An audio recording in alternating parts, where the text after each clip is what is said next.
think it's time that we all come together and learn to respect each other a little bit more.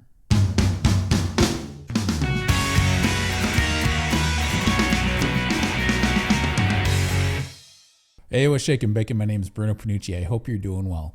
So today's topic is on not just moderators and abstainers, but learning to respect each other a little bit more. Now, overall, I'd say the carnivore community is a pretty friendly community out there. We have lots of carnivore meetups all across multiple countries. We love to get together, share each other's stories, and help each other out and try and encourage each other. But there are some people who have a rough time respecting the fact that there's moderators out there. And the moderators often want to become abstainers because they're at the point where they're like, look, I wish I could just go all the way. I just struggle with it. So I think that's pretty good. If you're a moderator, well, let's discuss first what a moderator is. So someone who can moderate carbs is someone who can do a carnivore diet and they don't have to be 100% strict. Now, I'm not talking about something as crazy as a hyper carnivore diet, which isn't really a carnivore diet at all, because a point of a carnivore diet is a zero carb diet. Now, people got to live. People got to be flexible, right? So some people can be moderators. I have a good friend of mine who is a moderator, him and his wife. They can do carnivore to anywhere between 95 to 99%, no problem. They can do a strict carnivore, 100% no problem, and become real strict abstainers. That's not an issue. That's something I applaud. Somebody who can do carnivore, but can have, like my friend, he can literally, I've seen him do it. He can literally have 3 potato chips during a movie. And then maybe about an hour into it, say, can you pass the bag of potato chips? And take another 3 potato chips and eat it. And I look at that and I'm like, mind blown. I can't imagine ever being able to do that. Now, that being said, I did that for a couple months once after I knocked carbohydrates completely out of my diet for like a year, but it was a too slippery of a slope for me because I'm still dealing with an addiction. And I ended up going right off a zero carb diet and putting on a bunch of weight afterwards, probably, about 120 pounds, probably at least, of the 150 that I've lost now. So I've learned for myself, it's too slippery of a slope and I have to be an abstainer. It took a long time for me to accept that lesson, but I eventually got there. Now, moderators like my friend, they don't have that slippery slope. They do it because it ups their game. It makes them feel good. Some people want to do carnivore because they just want to feel better. Maybe they're athletic and they want to increase their game. Maybe they're just offering support to a spouse or a family member. Maybe they're just doing it for general health. And then there's other people out there who do it because they've got maybe some pretty serious health issues and they want to try and control those. And they're able to control their health issues doing a moderate carnivore diet where they're pretty strict overall, but there's some flexibility in there for them.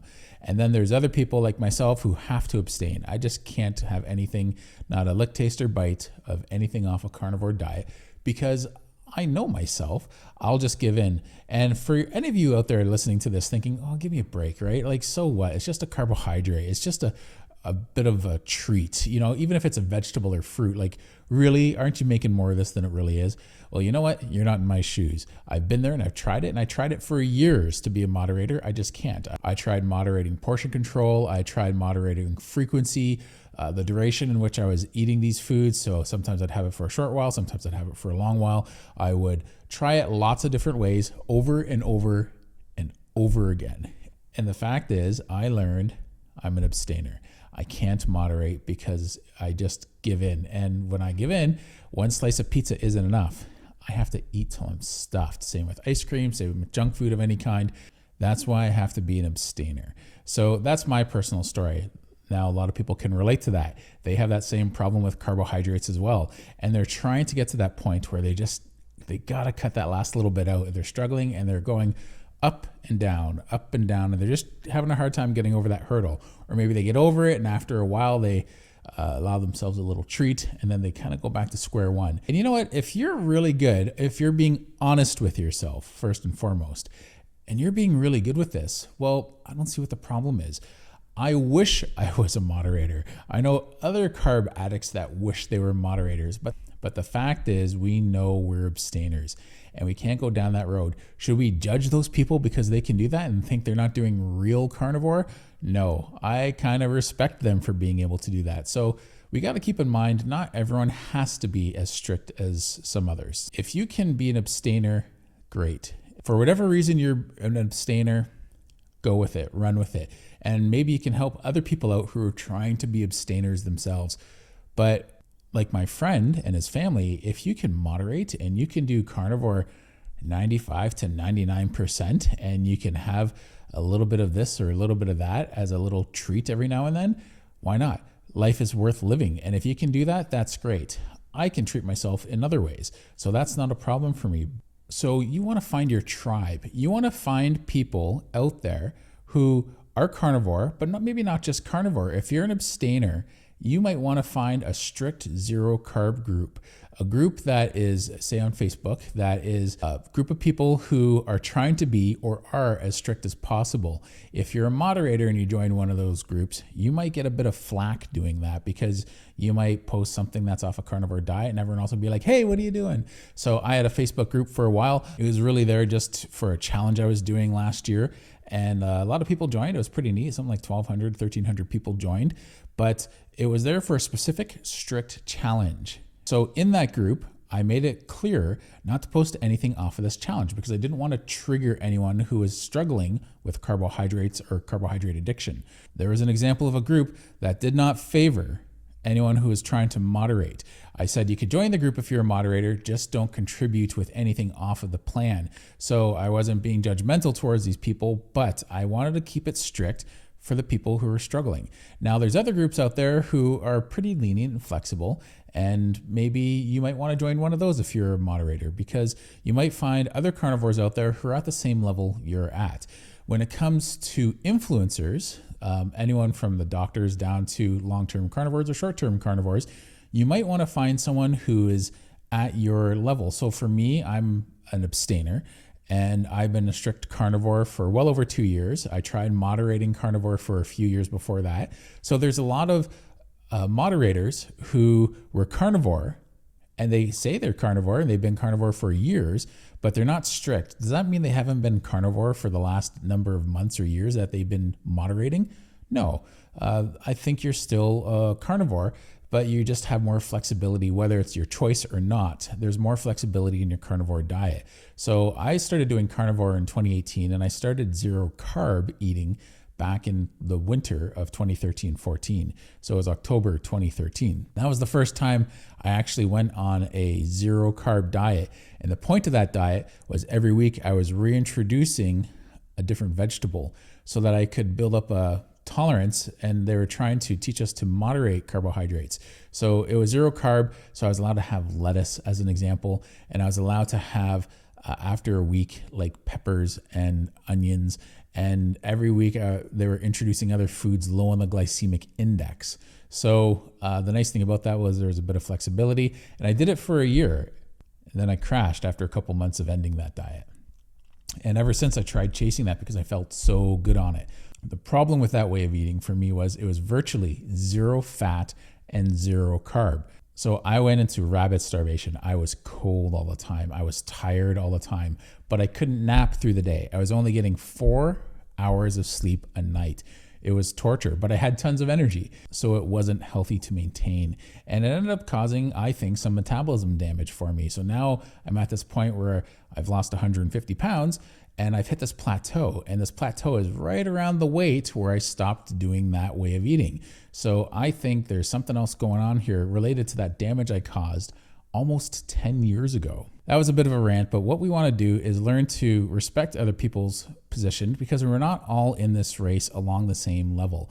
Some of us are right at the front. Dr. Barry, these long-term carnivores like Dr. Lisa Wiederman and Kelly Hogan.